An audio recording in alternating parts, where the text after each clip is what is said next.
What's going on, my broskies? My name is Toadskii, back again, here to bring you guys yet another One Piece Treasure Cruise video, and today we're here to talk about the data download that has arrived on Japan, which gives us a little bit more info regarding the Sugo-Fest exclusive batch, the Super Sugo batch, with all of these characters, and we can see the typings of these units as well. We can see that Yamato is indeed Strength, Ace is Dex, the rare recruits, all of Kaido's related ones are Strength, all of the Straw Hats are Dex. We can see Odin is also Dex, the Super Evolution Skull for Odin.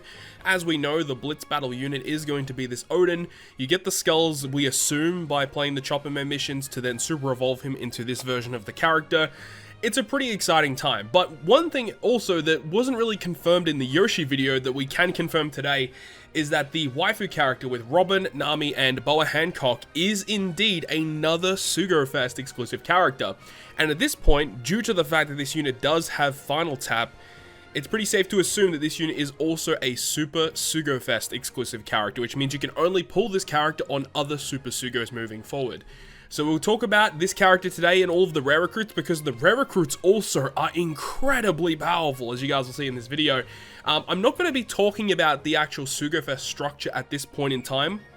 I'm going to be waiting until we get the official news post in game, because currently the steps do seem like pretty much what we expected. Unfortunately, the steps are really bad in the fact that they're not all coming out at the same time. It's a really weird structure, but we'll talk more about it when we get the official news, when we actually know what legends are on each part, and then we can make a video discussing it and determining which of the parts is going to be the best. But let's talk about the brand new Sugo-Fest or Super Sugo-Fest exclusive, which is this character right here, the Hancock, Nami, and Robin character. So this character is a super type strength unit, Free Spirit, and Striker, so it works with both Luffy and Kaido in the sense that, you know, they've got the two classes that those characters mainly will be boosting. And you can see this character does have Final Tap, but I believe this is the first Final Tap character that has the Final Tap listed as the first potential ability. Typically, the later on the potential ability, the better the boost will be. So typically, like this last one, if it's the Final Tap, is like usually what it is placed at. But for some reason, this time around, it's placed as the first unit, as the first slot here for the potential ability, which is really weird. But let's go ahead and break down what this unit does. So the Captain ability recovers 5 times their recovery at the end of the turn, so lots of healing. Allows overhealing as well, which is very good. Boost Free Spirit and Striker characters by 4.5 up to 5.25 depending on the amount of HP recovered in the previous turn.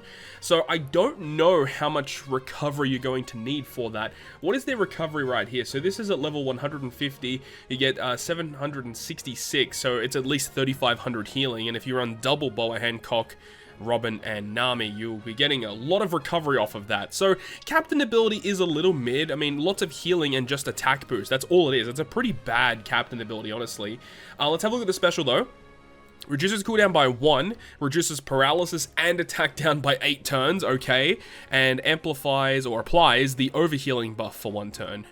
Interesting. Okay, so as a sub, they can give you, you know, for 1 turn, you can overheal. Okay, that's interesting. And then recovers 60 times their character's recovery. Okay, that's pretty substantial. If your HP is full when the special is launched, boosts Free Spirit and Striker character's color affinity by 2.75. 2.5 times otherwise. Okay, so this is the highest color affinity boost that we have in the game. I believe Roger and Newgate, that character can buff a color affinity boost by, what, 0.5 or whatever it is? This is pretty cool, actually. So yeah, 2.75 times color affinity is pretty substantial. Color affinity is one of the worst, like, boosting effects you can have, though, because you do have to have type advantage for it to actually be useful. But I think that this could be very crazy moving forward in the future, depending on the situation. 2.75 color affinity is pretty substantial, and it's the Free Spirit and Striker characters, so, you know, you got a little bit of boost there, and it's still a 2.5 times color affinity boost, even if you're not at full HP, so it's still usable either way, and the utility is a big component. 8 turns of paralysis and attack down is nothing to scoff at there. -1 cooldown's always nice. So the super type, of course, this character does have super type. 5 or more Free Spirit or Striker characters must be in the crew. Not a difficult condition to fulfill at all. So the actual Super Type special heals 25% of the crew's max HP, which can overheal, and then reduces bind by 6 turns. Okay, so this character is mainly just focused around utility and healing. The actual damage potential that you get, I mean, it does scale up to 5.25 if you do heal the correct amount, which is actually pretty cool. but it's not like wowing me like what the other 3 units were, which is kind of annoying. The last tap, you just have to enter the final stage with no other condition, which is pretty good. Changes their own slot, including block into matching, and then boost their base attack by 2000. This can stack with other base attack boosts. Look, just looking at all of this so far, I'm not impressed. I'm really not impressed. This is not like wowing me like other Super Sugo-Fest characters have in the past. Yeah, they really should have done a lot more with this unit, honestly. A little bit of a letdown. So let's have a look at some of the other effects. The Sailor Effect 1 reduces the special cooldown by 1 at the start of the adventure. The Cruise special cooldown. That is actually pretty cool, actually. Reduces everyone's cooldown by 1 at the start, and recovers 1000 HP at the end of the turn. Dude, what are these Sailor effects? That is what I would like to see from a Super Sugo unit. Okay, so if you think of this character being used as a crewmate, you get access to a very good utility-based special, but also healing and a color affinity boost. A very big color affinity boost at that. And to have a Sailor effect that can do these 2 things is very good. So far, okay, that makes a lot more sense. You're not really going to be using this character much as a captain, but definitely as a crewmate, going to see a lot of play, literally just due to the Sailor effects. The cooldown reduction is so awesome, and the additional healing, you love to see it, man. The support effect, at the start of the 2nd stage, reduces the supported character's cooldown by 1, and changes their slot into matching, attached to any free spirit or striker character. That's pretty good, actually. I don't mind that. That's a very unique support effect, and it's going to see play just to give additional cooldown to a character that may have a little bit of a higher cooldown. Just getting free cooldown is always nice to see. Pirate Rumble ability. So Strength HP level 5, Speed level 5, applies level 5 defense to striker teammates with the highest attack. Okay, that's kind of weird. HP and Speed up. I don't know if that's exactly what Strength needed. Let's have a look at this special. 28 CT, 80% chance to inflict confusion on enemies in a large horizontal range, or just in a horizontal range for 10 seconds, and then deals 2800 fixed damage to 3 enemies. I mean, for a 28 CT, this is perfectly acceptable. And for those of you who don't know, this is a new debuff that's being applied to the game.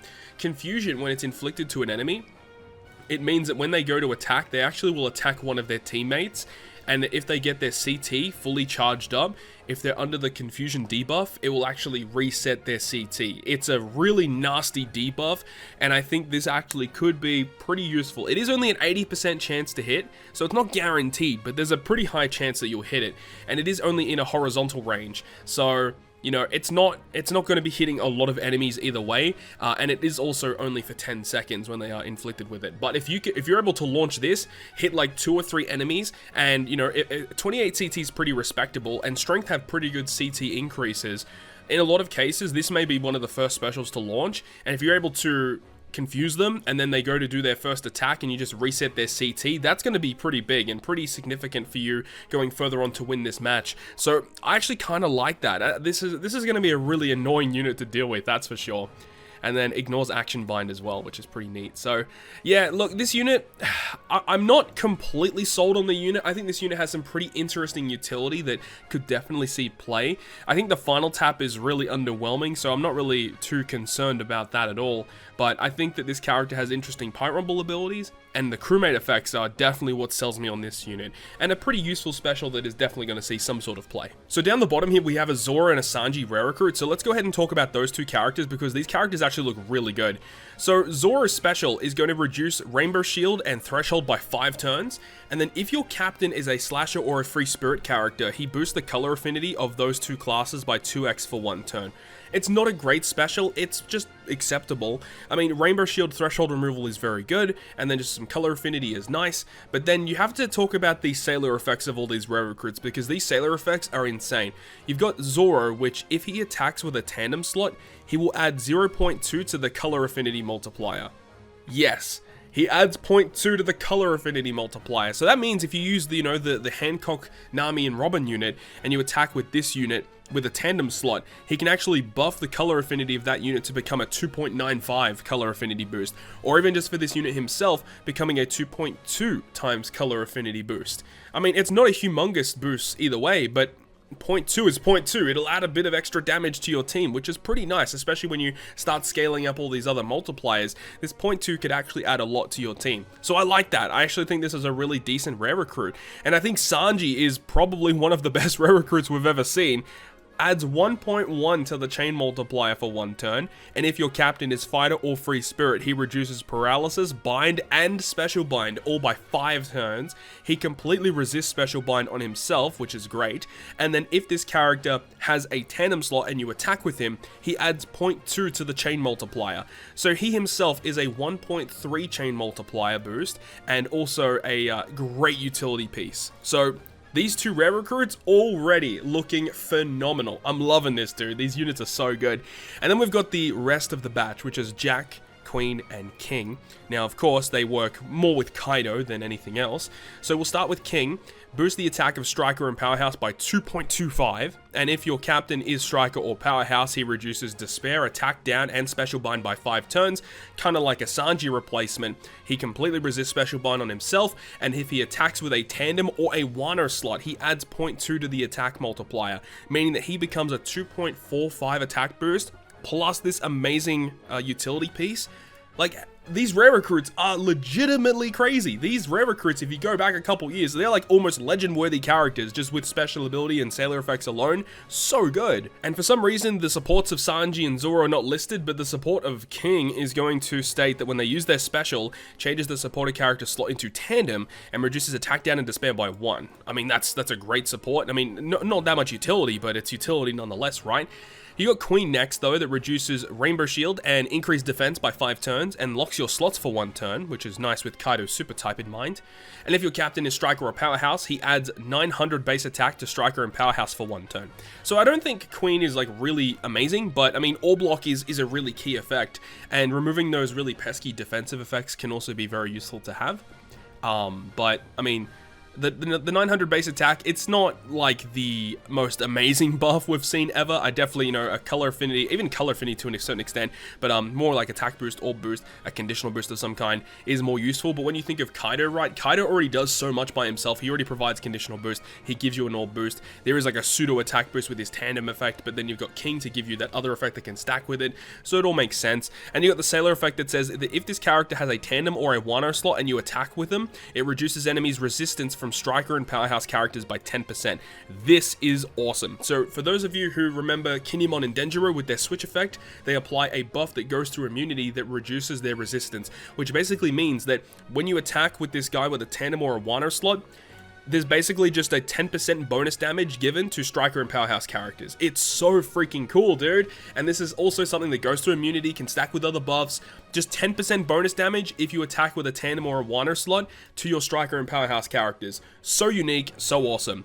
And then the support effect, when they use the special, changes the supported character slot into tandem and 200 base attack to all characters on your crew that are Striker and Powerhouse. So that's cool. I like the effect that it works for all characters on your team that are Striker or Powerhouse. And then we've got Rare Recruit Jack, which is going to add 1.1 to the chain multiplier, and if your captain is Striker or Powerhouse, he reduces bind paralysis by 5 and reduces damage threshold by 5. So I do definitely like Kaido's batch of Rare Recruits a little bit more because they've obviously got more characters to use, but they've got so many cool utility units that can work with a lot of really powerful units in the game. And you got Jack's support effect, or sailor effect should I say, which is essentially the same as Sanji, where he just adds 0.2 if he attacks with a tandem or a Wano slot, so I like that. And then also his support effect, where if you use the special, he changes the supported slot into tandem and then reduces bind and paralysis by 1 turn. Shout out to Blazing Gamer for all of the translations here, appreciate that a lot, dude. But all of these characters are really good. I want to get all of these units, King, Queen, Jack, Sanji, Zoro. All of them are very, very good in all of their respective ways, and the thing about them is like, they are really good, but the thing about it is they really do require the captain to be that certain class, which means that having access to both batches of these rare recruits is going to be good moving forward. And it does mean that, yeah, they are kind of shoehorned into being used in certain teams, but that's not really the biggest problem ever. One thing I do want to say, though, is that Sanji's kind of interesting, because Sanji himself has access to a support of his mother, Sora, who at the final stage will give Sanji a tandem slot. So the fact that you can just automatically have that support on Sanji, and when you use the special of Sanji, you'll be able to get the chain boost and all of those really cool effects. And if he attacks with a tandem slot, you automatically get that buff chain multiplier. So a 1.3 chain boost for free is ridiculously good. So just keep an eye out for that. But we don't have the translations for Odin yet, so I may provide that in another video later on. But I will be making a video once we have the official news in game in terms of what characters are boosted on what part of the Sugo-Fest, so we can fully determine which part of the Sugo-Fest is worthwhile to be pulling on. So anyways, just wanted to give you guys this video to give you guys a bit more info about these upcoming units. We have some really cool stuff to look forward to here. Hopefully you guys enjoyed the video today, and if you guys did enjoy it, make sure to go ahead and leave a like. And if you want to stay up to date with all the content that I post, including more One Piece Treasure Cruise content, then make sure to hit the subscribe button down below. But other than that, guys, I'll see you guys within the next video.